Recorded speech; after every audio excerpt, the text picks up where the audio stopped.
जय जय श्री सीताराम, जय जय श्री राधे राधे। आप सभी लोगों को जय जय श्री सीताराम। देखिए, भागवत पाठ करने जा रही हूँ। ये भागवत खंड 1 का 3रा पेज है। ऋषि मुनि और भक्ति मैया के बीच का संवाद।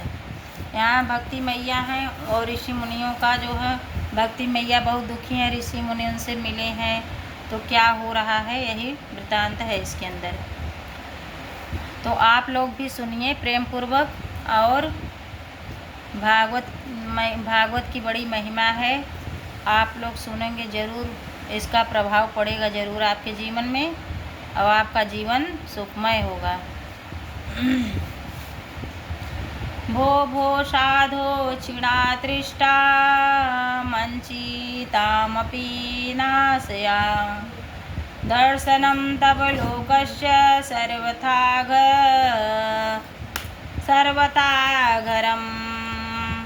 परम् बहुधातं वाक्यं दुःखशान्ति भविष्यति यदा भाग्यं भवेद भूरि भवतो दर्शनं तदा।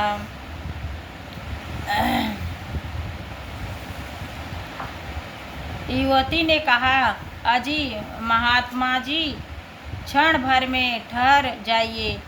युवती, जो दुखी युवती बैठी थी, माँ भक्ति, वो बोली, हे महात्मा जी ठहर जाइए, मेरी चिंताओं को नष्ट कर दीजिए, मेरी चिंताओं को नष्ट कर दीजिए। आपका दर्शन तो संसार के सभी पापों को सर्वथा नष्ट कर देने वाला है। आपके वचनों से मेरे दुखों का भी बहुत कुछ शांति हो जाएगी, दुखों का भी बहुत कुछ शांति हो जाएगी। मनुष्यों का जब बड़ा भाग्य होता है तब उसके दर्शन हुआ करते हैं। जब बहुत बड़ा भाग्य होता है तभी आपके दर्शन हुआ करते हैं।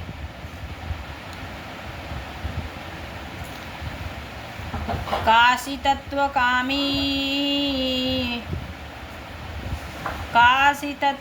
कामिमो चेमां नार्यत का पद्मलोचनां वद देवी सविस्तारं स्वस्य दुखस्य कारणम्।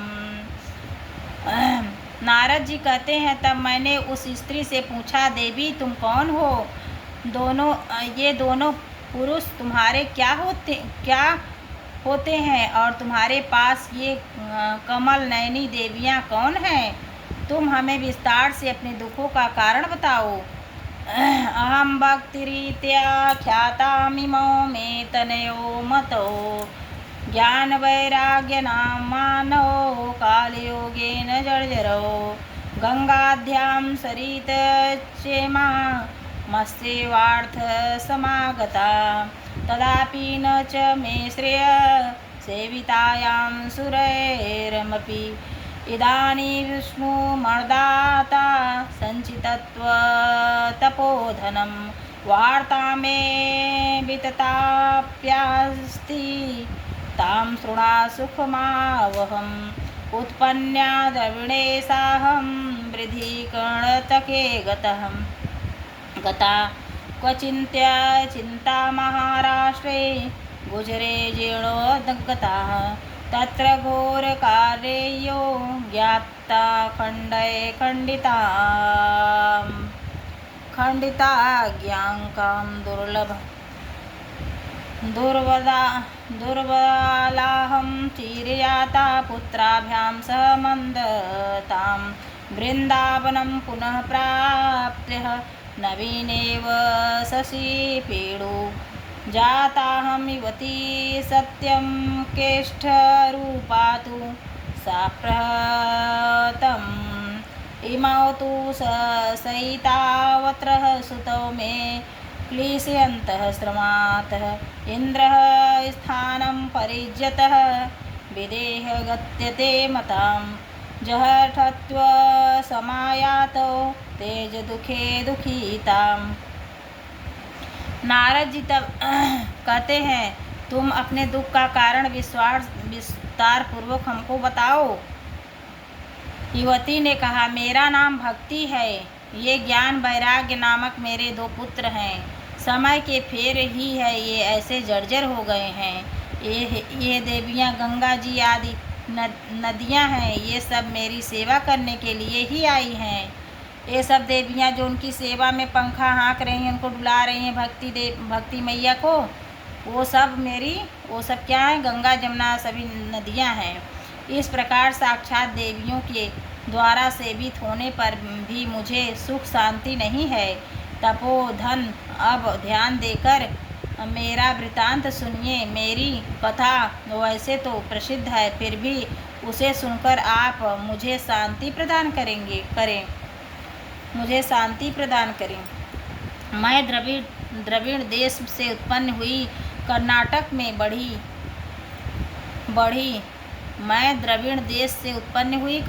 में बढ़ी, कहीं कहीं महाराष्ट्र में सम्मानित हुई, किंतु गुजरात में मुझको बुढ़ापे ने आ घेरा।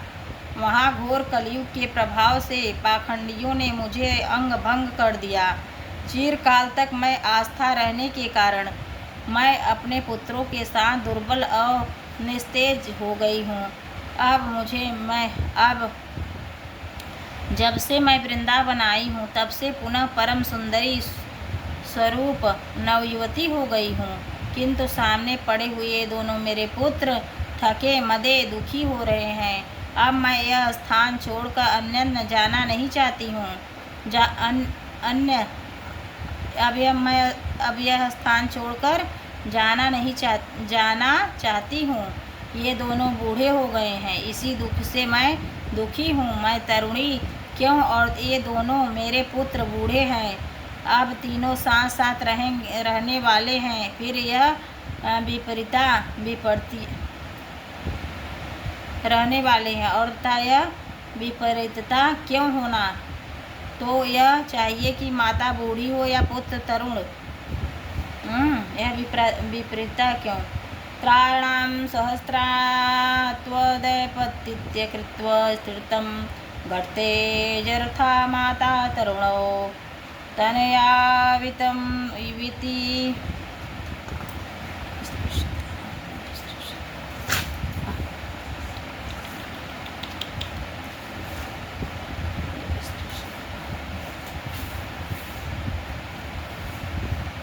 अतं शोचामि चात्मनां विस्मयाभिष्ठामासां बद योगनिधे श्रीमन्कारणं चात्र क्यों भवेत्। इसी से मैं आश्चर्यचकित चित्त से अपनी इस अवस्था पर शोक करती रहती हूँ। आप परम बुद्धिमान योग निधि हैं, इसका क्या कारण हो सकता है, बताइए। या ज्ञानेनात्मनि पश्यन्ति सर्ववेतन्वानघने न विषाद दत्त्वाया कार्यो हरि सतते करिष्यन्ति।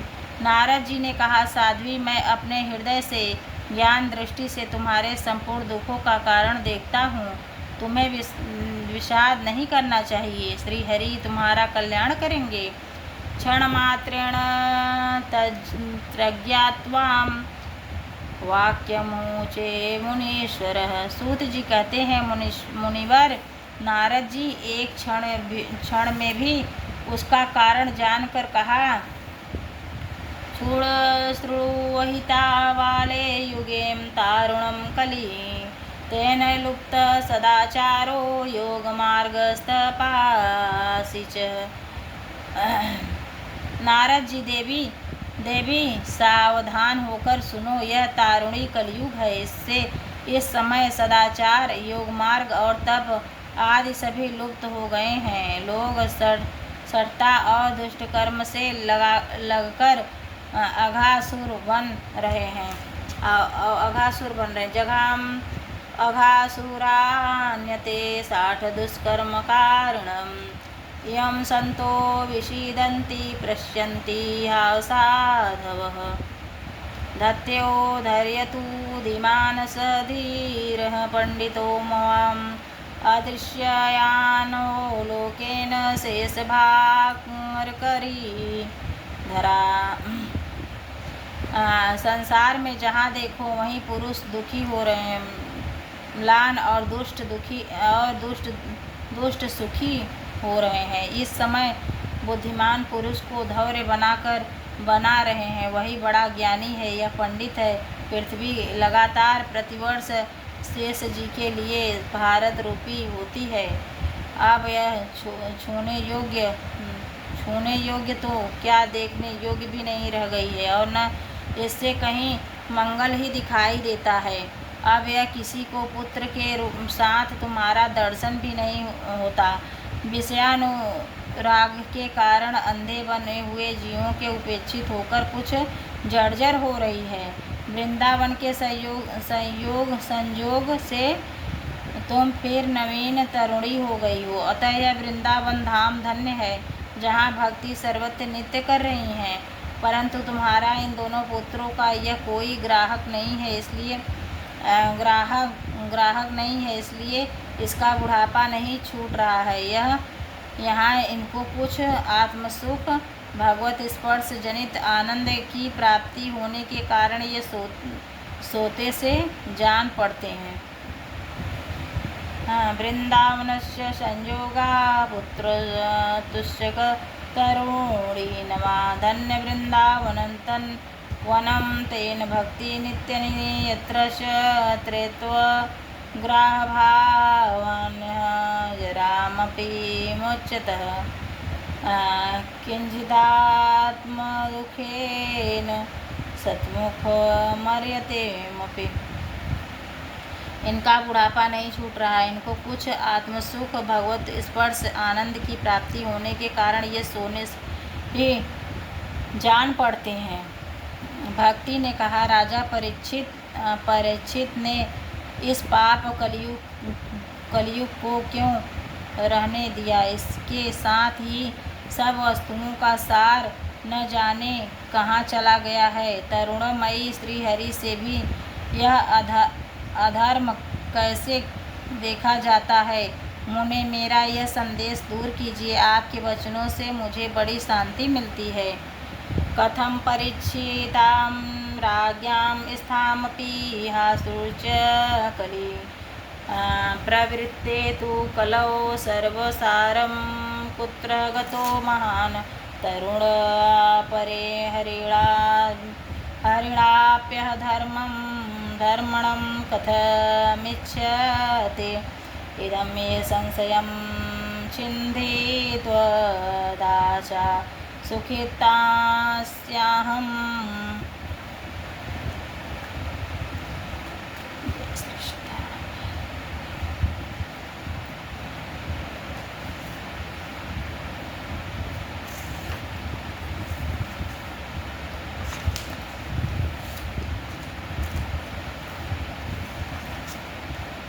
जय श्री सीताराम, जय श्री राधे राधे। अब